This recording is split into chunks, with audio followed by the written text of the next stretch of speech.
In this video, I will walk through the process of configuring the dashboard for the sensor. So you see here, this is the set point tile. Inside temp, inside humidity, outside temp, CO2. Let's say I actually don't have a CO2 sensor and I'm missing a moisture sensor here. So the way to change this is you click on this gear icon, you go to select sensor,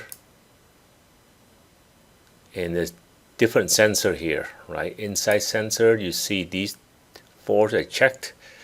We said we don't want this inside CO2, so I'll uncheck that. Outside sensor, we have outside temperature. Let's leave that for now. And then we have a moisture sensor that's not on here, right? If you click on analog sensor, down here there is a moisture sensor, right? And I know, how do I know this? Because when I set it up, I mapped the soil moisture sensor, right? So let me save that.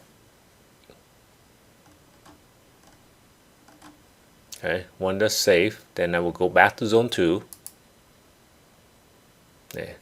You see the CO2 went away and the soil moisture is here.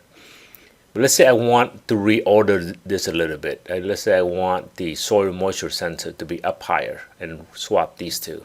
Again, going back to here, select sensor. Right. Now, set of selection, click on this order. This is the order here. I'm going to move the soil moisture sensor up. Let's say I'm going to move it up 2 into here. Save that. Again, go back to zone 2. Right, you see how it's up here now.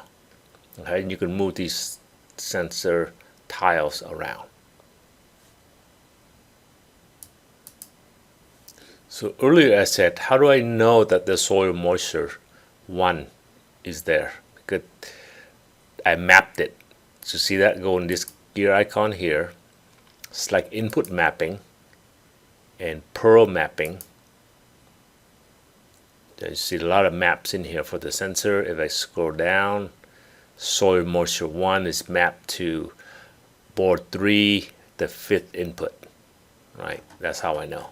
Okay, breadcrumb, I'm going to breadcrumb back to zone 2. Let's say I want to put the moisture sensor over here, but I want to rename this. So again, back to here, select sensor, order.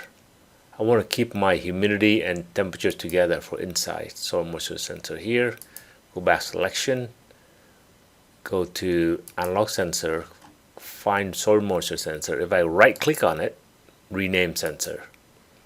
So I'm going to call it soil moisture bench 1 to 5. Okay. Click there, save it. Go back to breadcrumb to zone 2, and that name has been changed. All right, so this is how you configure this input sensor panel.